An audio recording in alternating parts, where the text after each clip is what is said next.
पुरुषों ने संसार को विभिन्न दृष्टांतों से समझाने का प्रयास किया है। किसी ने इसी को भवाटवी कहा तो किसी ने संसार सागर कहा।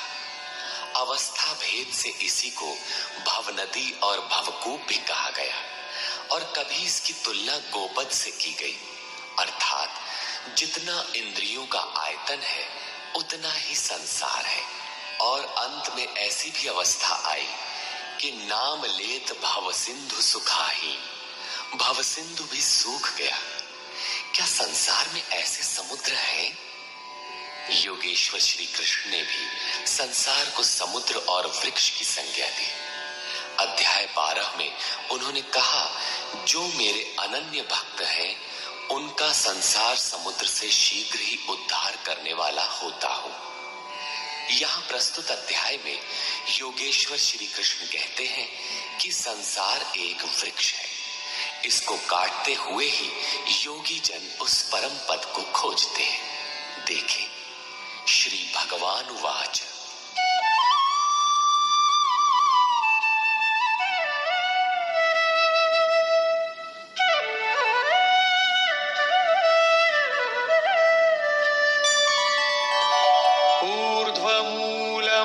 शाखम् अश्वत्थं प्राहुरव्ययम् छन्दांसि यस्य पर्णानि यस्तं वेद स वेदवित्। अर्जुन, ऊर्ध्व मूलम, ऊपर को परमात्मा ही जिसका मूल है, अधः शाखम, नीचे प्रकृति ही जिसकी शाखाएं हैं, ऐसे संसार रूपी पीपल के वृक्ष को अविनाशी कहते हैं। वृक्ष तो अश्व अर्थात कल तक भी रहने वाला नहीं, जब चाहे कट जाए, किंतु है अविनाशी। श्री कृष्ण के अनुसार अविनाशी दो है, एक संसार रूपी वृक्ष अविनाशी और दूसरा उससे भी परे परम अविनाशी। वेद इस अविनाशी संसार विटप के पत्ते कहे गए हैं। जो पुरुष इस संसार रूपी वृक्ष को अर्थात देखते हुए विदित कर लेता है वो वेद का ज्ञाता है। जिसने उस संसार वृक्ष को जाना है उसने वेद को जाना है, न कि ग्रंथ पढ़ने वाला। पुस्तक पढ़ने में तो उधर पढ़ने की प्रेरणा मात्र मिलती है, पत्तों के स्थान पर वेद की क्या आवश्यकता है। वस्तुतः पुरुष भटकते भटकते जिस अंतिम कोपल अर्थात अंतिम जन्म को लेता है, वहीं से वेद के वे छंद अर्थात जो कल्याण का सृजन करते हैं वहीं से प्रेरणा देते हैं, वहीं से उनका उपयोग है, वहीं से भटकाव समाप्त हो जाता है, वो स्वरूप की ओर घूम जाता है। तथा अधश्चोर्ध्वं प्रसृतास्तस्य शाखा गुणप्रवृद्धा विषयप्रवाला अधश्च मूलान्यनुसन्ततानि कर्मानुबन्धीनि मनुष्यलोके। उस संसार वृक्ष की तीनों गुणों के द्वारा बढ़ी हुई विषय और भोग रूप कोपलों वाली शाखाएं नीचे और ऊपर सर्वत्र फैली हुई है। नीचे की ओर कीट पतंग पर्यंत और ऊपर देव भाव से लेकर ब्रह्मा पर्यंत सर्वत्र फैली हुई है, तथा केवल मनुष्य योनि में कर्मों के अनुसार बांधने वाली है। अन्य सभी योनियां भोग भोगने के लिए है। मनुष्य योनि ही कर्मों के अनुसार बंधन तैयार करती है।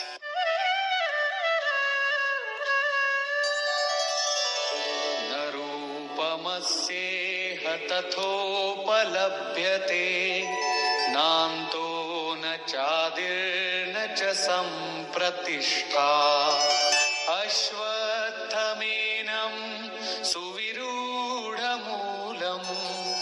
असंगशस्त्रेण दृढेन चित्वा। परंतु इस संसार वृक्ष का रूप जैसा कहा गया है वैसा यहाँ नहीं पाया जाता, क्योंकि न तो इसका आदि है न अंत है और न अच्छी प्रकार से इसकी स्थिति ही है, क्योंकि ये परिवर्तनशील है। इस सुदृढ़ मूल वाले संसार रूपी वृक्ष को दृढ़ असंग शस्त्रेण, असंग अर्थात वैराग्य रूपी शस्त्र द्वारा काटकर संसार रूपी वृक्ष को काटना है। ऐसा नहीं कि पीपल की जड़ में परमात्मा रहते हैं या पीपल का पत्ता वेद है और आरती करने लगे पेड़ की।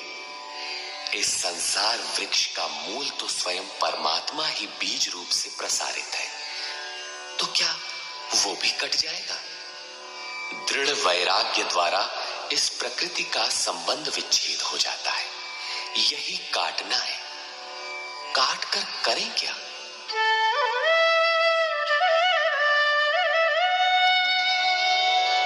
ततः पदं तत् परिमार्गितव्यम् यस्मिन् गता न निवर्तन्ति भूयः तमेव चाद्यं पुरुषं प्रपद्ये यतः प्रवृत्ति प्रसृता पुराणी। दृढ़ वैराग्य द्वारा संसार विटप को काटने के उपरांत उस परम पद परमेश्वर को अच्छी प्रकार खोजना चाहिए, जिसमें गए हुए पुरुष फिर पीछे संसार में नहीं आते, अर्थात पूर्ण निवृत्ति प्राप्त कर लेते हैं। किंतु उसकी खोज किस प्रकार संभव है? योगेश्वर कहते हैं, इसके लिए समर्पण आवश्यक है। जिस परमेश्वर से पुरातन संसार वृक्ष की प्रवृत्ति विस्तार को प्राप्त हुई है, उसी आदि पुरुष परमात्मा की मैं शरण हूं, अर्थात उनकी शरण गए बिना वृक्ष मिटेगा नहीं। अब शरण में गया हुआ वैराग्य में स्थित पुरुष कैसे समझे कि वृक्ष कट गया? उसकी पहचान क्या है? इस पर कहते हैं, निर्माण मोहा जित संग दोषा अध्यात्म नित्या विनिवृत्त कामा द्वंद्वैर्विमुक्ता सुख दुःख संज्ञैर् गच्छन्त्य मूढ़ा पदमव्ययम् तत्। उपर्युक्त प्रकार के समर्पण से जिसका मोह और मान नष्ट हो गया है, आसक्ति रूपी संग दोष जिन्होंने जीत लिया है, अध्यात्म नित्या परमात्मा के स्वरूप में जिनकी निरंतर स्थिति है, जिनकी कामनाएं विशेष रूप से निवृत्त हो गई है और सुख दुख के द्वंद्वों से विमुक्त हुए ज्ञानी जन उस अविनाशी परम पद को प्राप्त होते हैं। जब तक ये अवस्था नहीं आती, तब तक संसार वृक्ष नहीं कटता। यहां तक वैराग्य की आवश्यकता रहती है। उस परम पद का क्या स्वरूप है जिसे पाते हैं? न तद्भासयते सूर्यो न शशांको न पावकः यद्गत्वा न निवर्तन्ते तद्धाम परमं मम। उस परम पद को न सूर्य, न चंद्रमा और न अग्नि ही प्रकाशित कर पाते हैं। जिस परम पद को प्राप्त कर मनुष्य पीछे संसार में नहीं आते हैं, वही मेरा परम धाम है, अर्थात उनका पुनर्जन्म नहीं होता। इस पद की प्राप्ति में सबका समान अधिकार है। इस पर कहते हैं,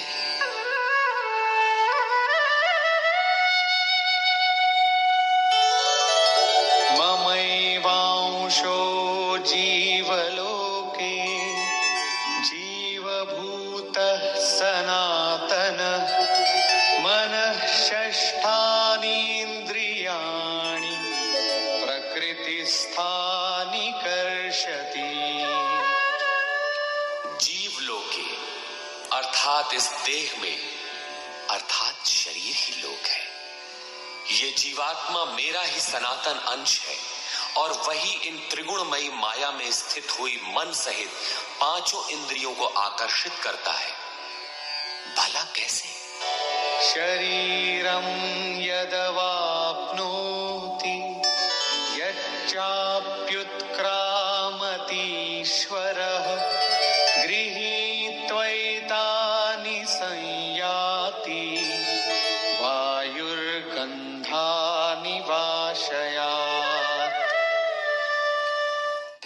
प्रकार वायु गंध के स्थान से गंध को ग्रहण करके ले जाता है, ठीक उसी प्रकार देह का स्वामी जीवात्मा जिस पहले शरीर को त्यागता है, उससे मन और 5 ज्ञानेंद्रियों के कार्यकलापों को ग्रहण करके अर्थात आकर्षित करके साथ लेकर फिर जिस शरीर को प्राप्त होता है उसमें जाता है।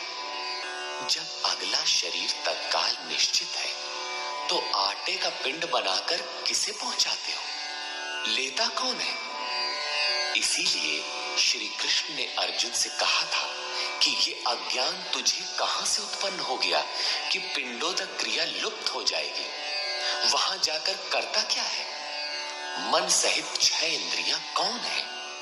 श्रोत्रम चक्षुः स्पर्शनम च रसनम घ्राणमेव च अधिष्ठाय मनश्चायं विषयानुपसेवते।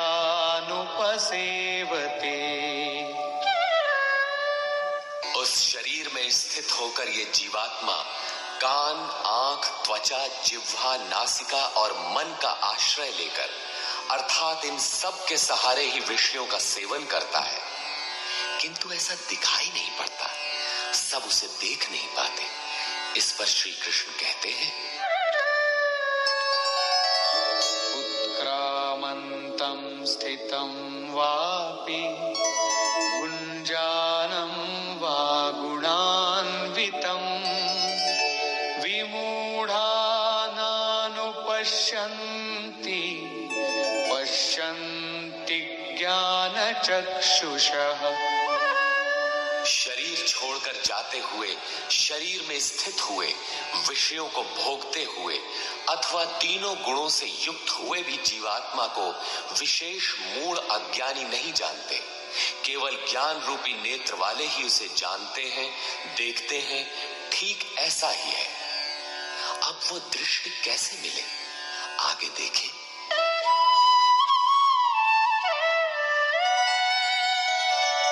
यतन्तो योगिनश्चैनं पश्यन्त्यात्मन्यवस्थितं यतन्तोऽप्यकृतात्मानो नैनं पश्यन्त्यचेतसः।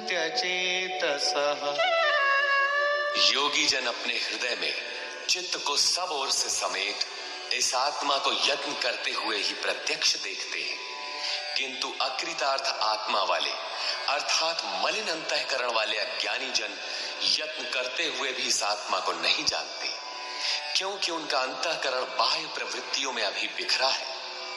चित्त को सब ओर से समेटकर अंतरात्मा में यत्न करने वाले भाविक जन ही उसे पाने के योग्य होते हैं। अतः अंतःकरण से सतत सुमिरण आवश्यक है। अब उन महापुरुषों के स्वरूप में जो विभूतियां पाई जाती हैं, जो पीछे बता भी आए हैं, उन पर प्रकाश डालते हैं।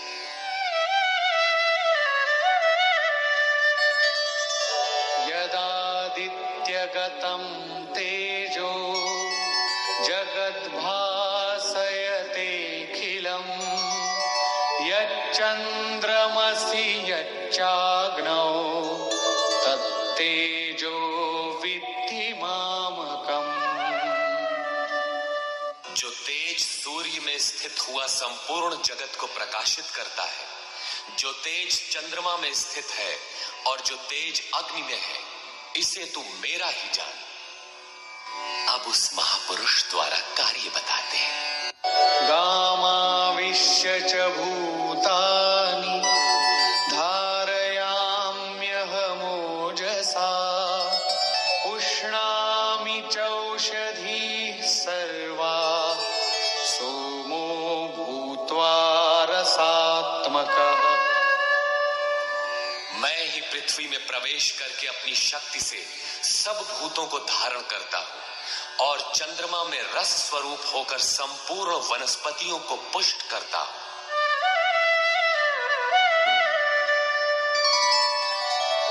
अहं वैश्वानरो भूत्वा प्राणिनां देहमाश्रितः प्राणापानसमायुक्तः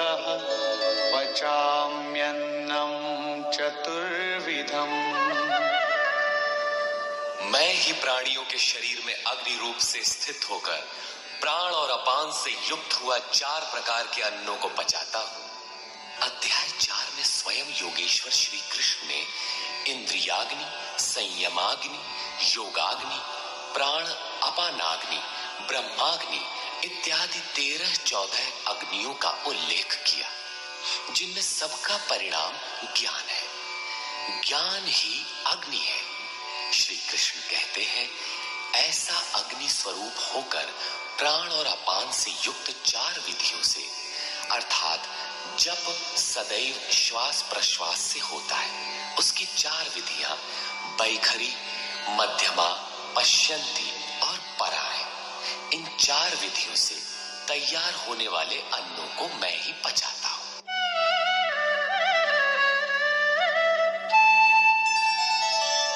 सर्वस्य चाहं हृदि सन्निविष्टो मत्तः स्मृतिर्ज्ञानमपोहनं च वेदैश्च सर्वैरहमेव वेद्यो वेदान्तकृद् वेदविदेव चाहम्। मैं ही सब प्राणियों के हृदय में अंतर्यामी रूप से स्थित हूं। मुझसे ही स्वरूप की स्मृति होती है। स्मृति के साथ ही ज्ञान अर्थात साक्षात्कार और अपोहनम अर्थात बाधाओं का शमन मुझ इष्ट से ही होता है। सब वेदों द्वारा मैं ही जानने योग्य हूं। वेदांत का कर्ता अर्थात वेदस्य अंतः सह वेदांत, वेद की अंतिम स्थिति का कर्ता मैं ही हूं और वेदविद भी मैं ही हूं अर्थात वेद का ज्ञाता। अध्याय के आरंभ में उन्होंने कहा था कि संसार वृक्ष है, ऊपर परमात्मा मूल और नीचे प्रकृति पर्यंत शाखाएं हैं। जो इस मूल से प्रकृति का विभाजन करके जानता है, मूल से जानता है, वो वेदविद है। यहां कहते हैं कि मैं वेदविद हूं। उसे जो जानता है, श्री कृष्ण ने अपने को उनकी तुलना में खड़ा किया कि वो वेदविद है। मैं वेदविद हूं। श्री कृष्ण भी एक तत्वज्ञ महापुरुष, योगियों के भी परम योगी थे। यहां ये प्रश्न पूरा हुआ। अब बताते हैं कि संसार में पुरुष का स्वरूप 2 प्रकार का है। द्वाविमौ पुरुषौ लोके क्षरश्चाक्षर एव च क्षरः सर्वाणि भूतानि कूटस्थोऽक्षर उच्यते।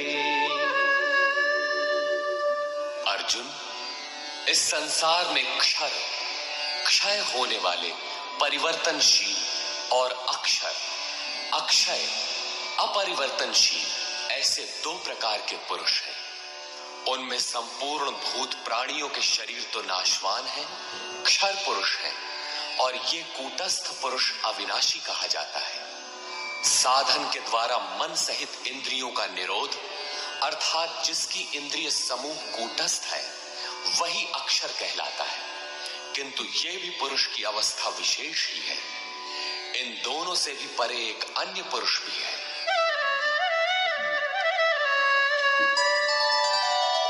उत्तमः पुरुषस्त्वन्यः परमात्मेत्युदाहृतः यो लोकत्रयमाविश्य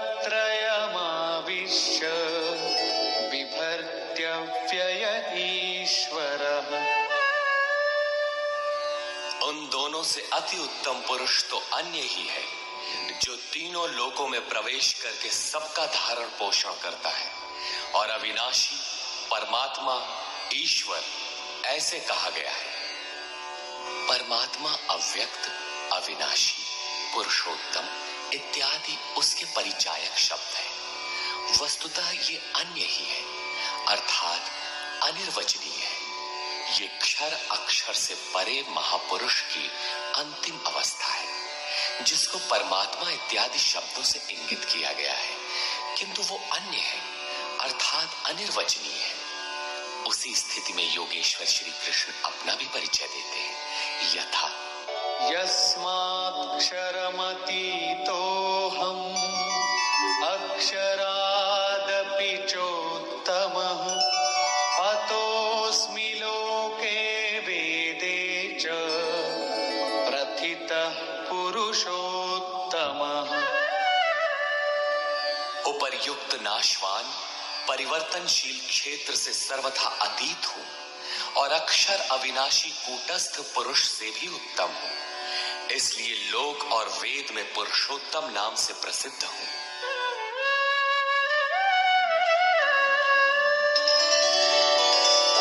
यो मामेवमसम्मूढो जानाति पुरुषोत्तमम् स सर्वविद् भजति माम् सर्वभावेन भारत। हे भारत, जैसा कि ऊपर कहा गया है कि इस प्रकार जो ज्ञानी पुरुष मुझ पुरुषोत्तम को साक्षात जानता है, वो सर्वज्ञ पुरुष सब प्रकार से मुझ परमात्मा को ही भजता है। वो मुझसे विलग नहीं है।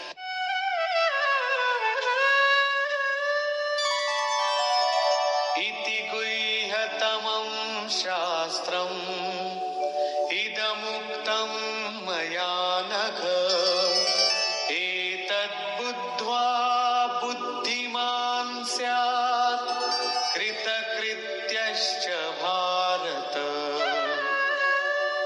हे निष्पाप अर्जुन, इस प्रकार ये अति गोपनीय शास्त्र मेरे द्वारा कहा गया। इसको तत्व से जानकर मनुष्य पूर्ण ज्ञाता और कृतार्थ हो जाता है। अतः योगेश्वर श्री कृष्ण की ये वाणी स्वयं में पूर्ण शास्त्र है। श्री कृष्ण का ये रहस्य अत्यंत गुप्त था। उन्होंने केवल अनुरागियों से बताया। ये अधिकारी के लिए ही है। श्री कृष्ण का ये स्वरूप सबके लिए था भी नहीं। कोई उन्हें राजा, कोई दूत, तो कोई यादव ही मानता था, किंतु अधिकारी अर्जुन से उन्होंने कोई दुराव नहीं रखा। उसने पाया कि वो परम सत्य पुरुषोत्तम नहीं। दुराव रखते तो उसका कल्याण ही न होता। यही विशेषता प्राप्ति वाले प्रत्येक महापुरुष में पाई गई। रामकृष्ण परमहंस देव एक बार बहुत प्रसन्न थे। भक्तों ने पूछा, आज तो आप बहुत प्रसन्न हैं। बोले, आज मैं वो परमहंस हो गया। उनके समकालीन कोई अच्छे महापुरुष परमहंस थे, उनकी ओर संकेत किया। कुछ देर बाद वो मन क्रम वचन से विरक्त की आशा से अपने पीछे लगे साधकों से बोले, देखो, अब तुम लोग संदेह न करना, मैं वही राम हूं जो त्रेता में हुए थे, वही कृष्ण हूं जो द्वापर में हुए थे। मैं उन्हीं की पवित्र आत्मा हूं, वही स्वरूप हूं। यदि पाना है तो मुझे देखो। ठीक इसी प्रकार पूज्य गुरु महाराज भी सबके सामने कहा करते थे, हो, हम भगवान के दूत हैं। जे सचहु का संत है वो भगवान का दूत है। हमारे द्वारा ही उनका संदेशा मिलता है। पूज्य महाराज जी सबसे तो इतना ही कहते थे, न किसी विचार का खंडन न मंडन, किंतु जो विरक्ति में पीछे लगे थे उनसे कहते थे, केवल मेरे स्वरूप को देखो। यदि तुम्हें उस परम तत्व की चाह है तो मुझे देखो, संदेह मत करो। बहुतों ने संदेह किया तो उनको अनुभव में दिखाकर उन बाह्य विचारों से हटाकर अपने स्वरूप में लगाया। वे अद्यावधि महापुरुष के रूप में अवस्थित हैं। इसी प्रकार श्री कृष्ण की अपनी स्थिति गोपनीय तो थी, किंतु अपने अनन्य भक्त पूर्ण अधिकारी अनुरागी अर्जुन के प्रति उन्होंने उसे प्रकाशित किया। हर भक्त के लिए संभव है, महापुरुष लाखों को उस रास्ते पर चला देते हैं। निष्कर्ष, इस अध्याय के आरंभ में योगेश्वर श्री कृष्ण ने बताया कि संसार एक वृक्ष है, पीपल जैसा वृक्ष है। पीपल एक उदाहरण मात्र है। ऊपर इसका मूल परमात्मा और नीचे प्रकृति पर्यंत इसकी शाखाएं प्रशाखाएं हैं। जो इस वृक्ष को मूल सहित विदित कर लेता है वह वेदों का ज्ञाता है। इस संसार वृक्ष की शाखाएं ऊपर और नीचे सर्वत्र व्याप्त हैं और मूलानी उसकी जड़ों का जाल भी ऊपर और नीचे सर्वत्र व्याप्त है, क्योंकि वह मूल ईश्वर है और वही बीज रूप से प्रत्येक जीव हृदय में निवास करता है। योगेश्वर श्री कृष्ण के अनुसार संसार वृक्ष है जिसका मूल सर्वत्र है और शाखाएं सर्वत्र हैं। कर्मानुबंधीनि मनुष्य लोके, कर्मों के अनुसार केवल मनुष्य योनि में बंधन तैयार करता है, बांधता है। अन्य योनियां तो इन्हीं कर्मों के अनुसार भोग भोगती हैं। अतः दृढ़ वैराग्य रूपी शस्त्र द्वारा इस संसार रूपी पीपल के वृक्ष को तू काट और उस परम पद को ढूंढ जिसमें गए हुए महर्षि पुनर्जन्म को प्राप्त नहीं होते। कैसे जाना जाए कि संसार वृक्ष कट गया?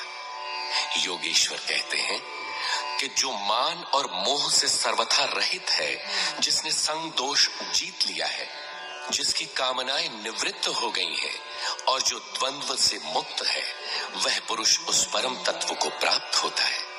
उस परम पद को न सूर्य न चंद्रमा और न अग्नि ही प्रकाशित कर पाते हैं। वह स्वयं प्रकाश रूप है जिसमें गए हुए पीछे लौट कर नहीं आते। वह मेरा परम धाम है जिसे पाने का अधिकार सबको है, क्योंकि यह जीवात्मा मेरा ही शुद्ध अंश है। शरीर का त्याग करते समय जीवात्मा मन और पांचों ज्ञानेंद्रियों के कार्यकलापों को लेकर नए शरीर को धारण करता है। संस्कार सात्विक है तो सात्विक स्तर पर पहुंच जाता है, राजसी है तो मध्यम स्थान पर और तामसी रहने पर जघन्य योनियों तक पहुंच जाता है तथा इंद्रियों के अधिष्ठाता मन के माध्यम से विषयों को देखता और भोगता है। यह दिखाई नहीं पड़ता, इसे देखने की दृष्टि ज्ञान है। कुछ याद कर लेने का नाम ज्ञान नहीं है। योगी जन हृदय में चित्त को समेटकर प्रयत्न करते हुए ही उसे देख पाते हैं। अतः ज्ञान साधन गम्य है। हाँ, अध्ययन से उसके प्रति रुझान उत्पन्न होती है। संशय युक्त अकृतात्मा लोग प्रयत्न करते हुए भी उसे देख नहीं पाते। यहाँ प्राप्ति वाले स्थान का चित्रण है। अतः उस अवस्था की विभूतियों का प्रवाह स्वाभाविक है। उन पर प्रकाश डालते हुए योगेश्वर श्री कृष्ण कहते हैं कि सूर्य और चंद्रमा में मैं ही प्रकाश हूँ, अग्नि में मैं ही तेज हूँ, मैं ही प्रचंड अग्नि रूप से 4 विधियों से परिपक्व होने वाले अन्न को पचाता हूँ। श्री कृष्ण के शब्दों में अन्न एकमात्र ब्रह्म है।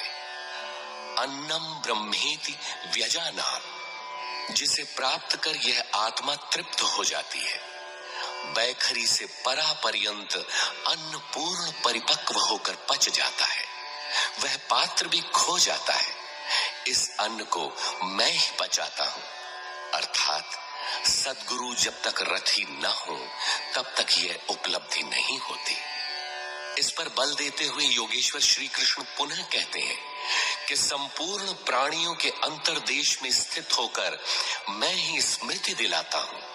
जो स्वरूप विस्मृत था उसकी स्मृति दिलाता हूँ। स्मृति के साथ मिलने वाला ज्ञान भी मैं ही हूँ। उसमें आने वाली बाधाओं का निदान भी मुझसे होता है। मैं ही जानने योग्य हूँ और विदित हो जाने के बाद जानकारी का अंत करता भी मैं ही हूँ। कौन किसे जाने? मैं वेदविद हूँ। अध्याय के प्रारंभ में कहा, जो संसार वृक्ष को मूल सहित जानता है वह वेदविद है, किंतु उसको काटने वाला ही जानता है। यहाँ कहते हैं मैं भी वेदविद हूँ। उन वेदविदों में अपनी भी गणना करते हैं। अतः श्री कृष्ण भी यहाँ वेदविद पुरुषोत्तम है, जिसे पाने का अधिकार मानव मात्र को है।